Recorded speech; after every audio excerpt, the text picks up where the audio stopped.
What's up, YouTube? My name is Birdman778 and welcome back to another Outriders video. I know it's been a while since we've covered any content on Outriders.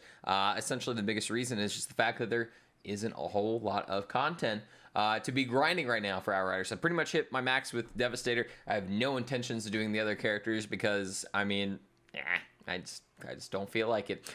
But we're going to be covering a video today talking about blood donation and why it's specifically not really needed to do CT15 content. Now, before we get into the video, I want to let you know I am more likely streaming over on Twitch, twitch.tv/Birdman778. Start every single day right now at noon Eastern Standard Time. So make sure you're stopping on by, checking us out, leaving a sub, a follow, whatever that might be. And also over here on YouTube, youtube.com/Birdman778. Make sure you're giving a thumbs up on the video. Make sure you're also checking out my Twitter, twitter.com/Birdman778 for some super subpar memes and updates on the channel as well. So let's get right on into the video. So one of the biggest reasons why I want to make this video is because at this point in time, blood donation is currently not working as intended. It's actually like really not working at all for Devastator. So that means whenever you cause bleed, you're not getting that 25% extra healing from those items. But I want to let you know, even though this is broken, you don't really need it at all. And this is actually more likely going to be remedied here soon in a future patch.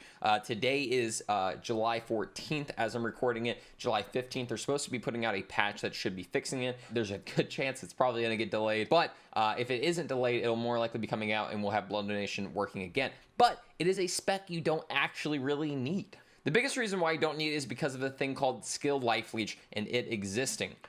Skill life leech essentially is going to give you health back from different things such as your melee, your ability, and status that you inflict on enemies. So things like causing bleed on enemy, you will already be healing from that already. We have pieces of gear on this Seismic Commander set, which is pretty much the meta set for Devastator if you're going more into the ability section of the game. The biggest thing with the Seismic Commander set is the fact that it is a bleed focus, bleed damage armor set. So you're not only going to be getting more damage from causing bleed, but you're also going to be getting a little bit of skill life leech from your helmet. On this piece of Seismic Commander, when you upgrade the shards all the way, you get up to a 4.49 extra skill life leech on this piece of gear.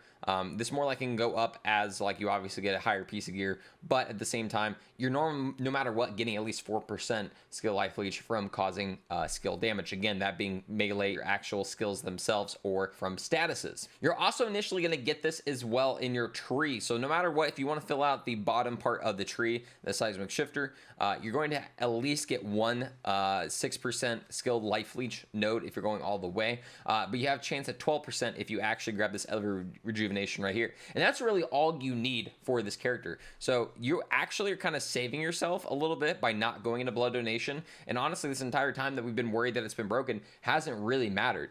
There's definitely bigger fish to fry in this tree on what needs to be fixed. And I definitely don't think that the blood donation is all that big of a deal. Now, things I definitely think that do need to get fixed, we need to definitely look at this middle tree right here and going all the way down to Mighty Tank. That really needs to either be uncapped or the percentage on it needs to be much higher. It is just really not that big of a deal right now. And also looking at pieces of the top tree, the Vanquisher tree, maybe getting a little bit more weapon life leech out of this would be more advantageous. But I mean, if you're running a status power build, you really don't even need to go up there. You just need to stick to this bottom tree. And no matter what, this like essentially 10% skill life leech, and this is all you really need to do CT15 solo gold content, or even if you're in a group with other people. Now, skill life leech is definitely going to be something that's important for not only just the seismic shifter tree, but also if you're going into a statue set. The statue set currently does not work as intended. Well, it actually just doesn't work as long as it needs to.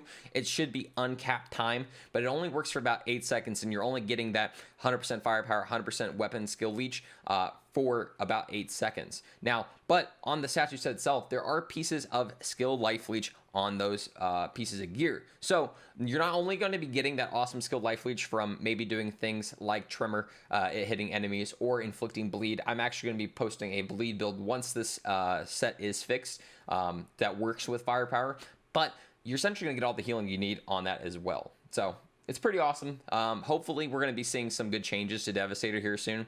But again, I want to make it known, blood donation, like if we put it across the screen, blood donation is not needed. Thanks for stopping by this video. Again, I just kind of wanted to help educate people on this topic of blood donation really not being that important for Devastator to do CT15 solo gold content. Pretty much right now, if you have the helmet, the chest piece, and the pants for Devastator, I definitely recommend just getting purple gloves that have either status power, anomaly power, skilled life leech, or cooldown reduction on gloves and boots. But regardless, you essentially just need at least 10% skilled life leech on a build to do pretty much everything you need. Even when it comes to things like player scaling, you really do not, again, need anything more than just that. So once blood donation is fixed, I would say don't do anything to your current trees. Don't go into it. Focus around in other areas instead that might help you out. But again, it is not necessary. Thanks so much for stopping by this video. I hope you guys all having a great one. Again, make sure you're checking out my other content. We're going to be doing some stuff for Tribes in Midgard here soon. Back for Blood, we've been doing some Borderlands. But as soon as Outriders is kind of in a better state, we're going to be jumping back into it, trying to do some more content. But until then, make sure you're following me on YouTube, Twitch, and Twitter. And TikTok. I was about to say TikTok. At BirdVan778. Have a great night, day, or whatever it may be.